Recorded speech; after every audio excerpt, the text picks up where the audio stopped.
प्रकाश राज जो फिल्म जगत में एक जाना पहचाना नाम है, इसने भारतीय वैज्ञानिक इसरो से संबंधित वैज्ञानिकों और चंद्रयान-3 का मजाक उड़ाते हुए एक ट्वीट किया है कि चंद्रयान-3 ने एक पिक्चर शेयर करी है। वो पिक्चर जो उसने दिखाई है वो इसरो वैज्ञानिक एक चाय के पोज में दिखाई है कि चाय के कप बनाते हुए। तो दोस्तों, ये एक बहुत बड़ा भैड़ा मजाक किया है इसने देश के साथ कि चंद्रयान-3 पहुंचा और वो कैसी तस्वीरें भेज रहा है। दूसरे सिर्फ यहीं तक बात नहीं रुकती, इसरो वैज्ञानिक के ऊपर उसने सीधा सीधा प्रहार किया है कि जो जिस वैज्ञानिक सिवान के बारे में वो बात कर रहे हैं वो बेसिकली मलयालम है, और मलयालम कम्युनिटी को ये लोग अपने वहाँ पर एक चाय बेचने वाला ही समझते हैं। तो उसको लेकर इसने एक मजाक करा है जो पूरी दुनिया में हमें मजाक बनाने की कोशिश करी है इसने। तो ये किस तरह का चरित्र का आदमी है? ये किसी एजेंसी का मुझे तो स्लीपिंग सेल लगता है जो कि उनके लिए काम करता है। हमेशा इंडिया के खिलाफ ये कार्रवाई करता है। जब भी कभी हिंदी बोलने वाली बात होगी तो कहेगा नहीं, हमें हिंदी हम पर थोपी जा रही है। उल्टी सीधी टी शर्ट पहन के घूमता है, लोगों को ये प्रचार करता फिरता है नहीं, इस देश में हमें हिंदी थोपी जा रही है, इस देश में हम परेशान हो रहे हैं। और जब हिंदी से कमाई करनी हो, हिंदी फिल्मों से सबसे आगे रहता है। इससे 150 फिल्में करवा लो, साल भर में ये करने के लिए आ जाएगा हिंदी की फिल्में। अगर भाई तुम्हें हिंदी से इतनी परेशानी है, वैज्ञानिकों से इतनी परेशानी है, तो क्यों काम करते हो तुम ऐसे? हिंदी फिल्मों में काम करना बंद करो ना तुम्हारे को हिंदी वैसे बहुत बुरी लगती है कि हिंदी कोई क्यों बोल रहा है, और हिंदी फिल्मों में काम करके हिंदी की फिल्मों वालों के पैसे कमा कर तुम बहुत खुश होते हो। तो दोस्तों, ये इनका दोहरा चरित्र है। आप लोगों को सोचने की जरूरत है कि इनके साथ हमें क्या करना है। इनको जब तक फाइनेंशियल हम लोग सेटबैक नहीं देंगे तब तक ये लोग सुधरने वाले नहीं हैं। इसको लिए हमें यही है कि इसकी फिल्मों का बहिष्कार करें, इसका सोशल बहिष्कार करें।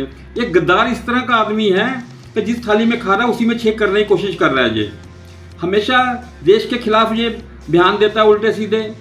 अगर इसको मोदी जी से परेशानी है, बीजेपी से परेशानी है, हो सकती है आपके मतभेद हो सकते हैं, आप किसी दूसरी पार्टी को सपोर्ट करते हैं, जरूरी है, लोकतंत्र है, यहाँ पर इस बात की आज़ादी है, आप कर सकते हैं। लेकिन इतना अंधभक्त नहीं हो जाना चाहिए कि मोदी का विरोध करते हुए करते करते बीजेपी का विरोध करते करते आप देश का विरोध कर दो, आप देश के वैज्ञानिकों का अपमान करो, आप देश के सैनिकों का अपमान करो, आप सर्जिकल स्ट्राइक के ऊपर क्वेश्चन करो।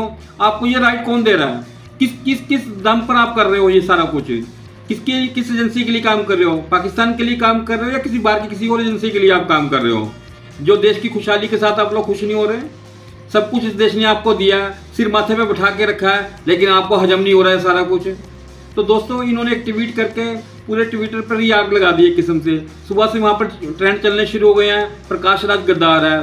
जो मैक्सिमम ट्विटर इसके अगेंस्ट जा रहे हैं, कुछ लोग उसके समर्थन में भी बात कर रहे हैं। लेकिन दोस्तों, ये गद्दार हैं, ये लोग गद्दार ही रहेंगे। हमें इनसे इनकी तरीके में ही इनको जवाब देना है। इनका फाइनेंशियल बाइकआउट करिए, इनका सोशल बाइकआउट कीजिए, ताकि लोगों को अपनी अकल ठिकाने आ जाए। पैसे कमाने होंगे तो हिंदी करेंगे। वैसे टी शर्ट पहन के घूमेगा जी, हिंदी हम पे थोपी जा रही, हम हिंदी नहीं बोलेंगे।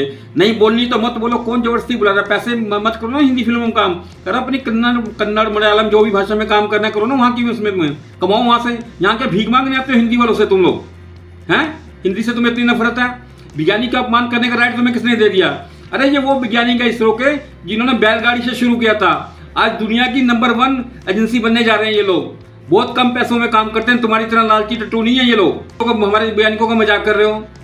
रजनीकांत जी ने एक पीठाध्यक्ष अधिकारी आदित्य योगीनाथ जी के पांव का छू लिए, इनको इतनी मिर्ची लगनी शुरू हो गई। जबकि शाहरुख खान ममता बनर्जी के पांव छूता है, इनको कोई परेशानी नहीं उस बात से। वहां भी बताया करो ना कि भाई क्यों पांव छू रहे शाहरुख जी आप ममता बनर्जी के? वो तुम्हारी मुसलमान बहन है, वो तुम्हारे को बहुत अच्छा लगता है। एक हिंदू ब्राह्मण के मठाधीश के पांव छू लिए उसने, रजनीकांत जी ने, तो तुम्हारी परेशानी होनी शुरू हो गई। उसका तुमने कार्टून बना के डालना शुरू कर दिया। कहाँ के लिए सोच लेके बैठे हो भैया? कौन से देश में रह रहे हो? इनके इस ट्वीट के बाद ट्विटर में बहुत से लोगों ने इनको गद्दार गद्दार क्या क्या ट्वीट किया है। तो दोस्तों, मैं आपको दिखाता चलूं।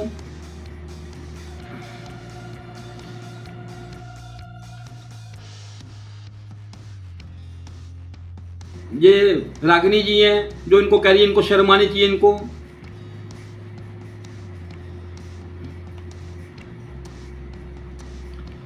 ये अनदर श्रवण बिश्नोई जी हैं जो कह रहे हैं प्रकाश राज गद्दार है। अंशुमन जी हैं जो बोल रहे हैं कि आज तुझे सोने नहीं देंगे, गद्दार प्रकाश राज। वेदिका जी है जो बोल रही है अति निंदनीय कृत्य किया प्रकाश राज द्वारा, इसे देश विरोधी गतिविधियों में गिना जाना चाहिए और तत्कालीन कार्रवाई होनी चाहिए। ये ट्वीट किया था इन्होंने, इनको कार्टून बनाया था हमारे वैज्ञानिक का इन्होंने। ये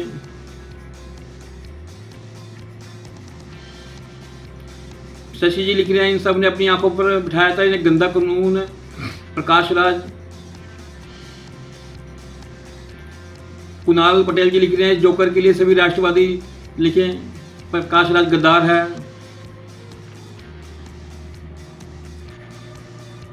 अद्भुत जी लिख रहे हैं देश को सख्त जरूरत है सिंघम की जो ऐसे गद्दारों के लिए समय समय पर शिक्षा दे। ये कार्टून ये ट्वीट किया था इन्होंने दोस्तों।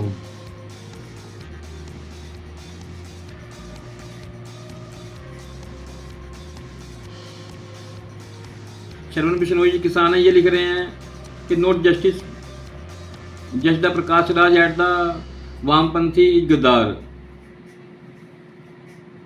प्रकाश राज गद्दार है।